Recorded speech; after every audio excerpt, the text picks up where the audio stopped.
The War of 1812 is a story as much about a nation in conflict with itself as it is a clash of countries.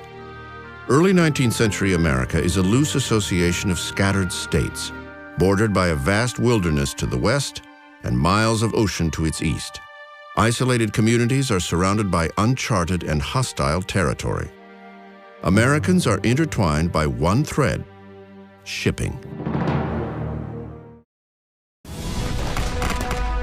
On January 7th, 1815, after weeks of holding off the British invaders, Andrew Jackson's ragtag army of 4,000 men lie in wait.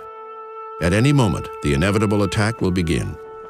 The Battle of New Orleans will be the climactic showdown of the War of 1812. As the evening of January 7th appears, the men behind Line Jackson know that an attack is imminent. They can hear the sounds directly in front of them, and yet their morale is extremely high because in their mind, they have beaten the British twice. And they feel themselves almost invincible, each man relying upon that piece of wall that he himself has constructed. And it is their morale, coupled with good luck, which will turn the tide of the battle. Just outside the city, thousands of reinforcements led by General Pakenham intend to overwhelm the Americans with sheer numbers and take advantage of a glaring weakness in their defense. Pakenham's plan is aggressive, but it's too complicated. He's got too many columns moving forward, and everything has got to be timed to perfection.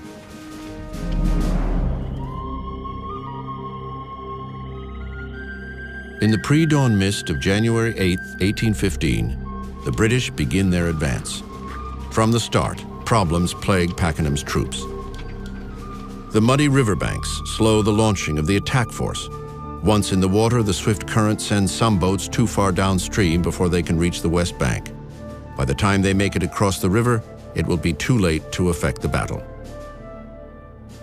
Elsewhere, the 44th Regiment, part of the main assault force, blunders. The primary assault column is on the march, and the regiment that's supposed to carry the scaling ladders have forgotten them. They've left them behind. When they go back to get them, the column's already on the move. At sunrise, the mist clears, exposing the oncoming British force, rocket fire lighting their way. Press your lines. Jackson calls to his men. They are near enough now, gentlemen. You may fire when ready. A Kentucky rifleman remembers how his fellow defenders responded to Old Hickory's orders. Steady, boys. Hold your fire. Take aim!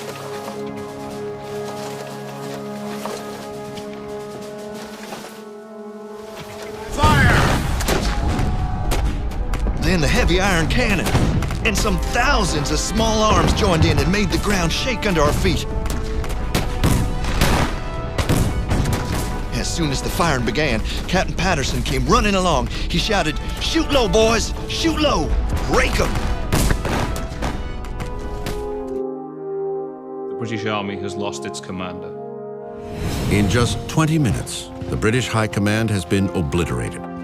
The survivors realize they will never reach New Orleans and halt the attack. Improbably, Old Hickory's ragtag army has just trounced the world's best fighting force in little more than 2 hours. News of the victory spreads a euphoric nationalism throughout the country. But not everyone is celebrating. Those who oppose the war are about to pay dearly. The Federalist delegates who had pushed for secession are labeled as traitors. But for Andrew Jackson, the savior of New Orleans, his heroic exploits catapult him from the battlefield to the White House as the nation's 7th president in 1829. His election confirms the coming of age of a new America, forged by men who shaped the times through which they passed. The War of 1812 shouldn't be forgotten, because that's a turning point in the development of American democracy, American government, the American sense of who we are.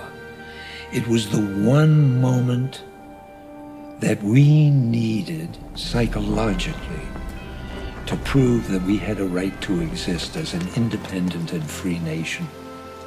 And we did it at that time. After the War of 1812, we proved we were here to stay. And that's why I think it should be remembered by all Americans today. History remembers the War of 1812 as the Forgotten War. It is a story of courage, endurance, and a little bit of luck.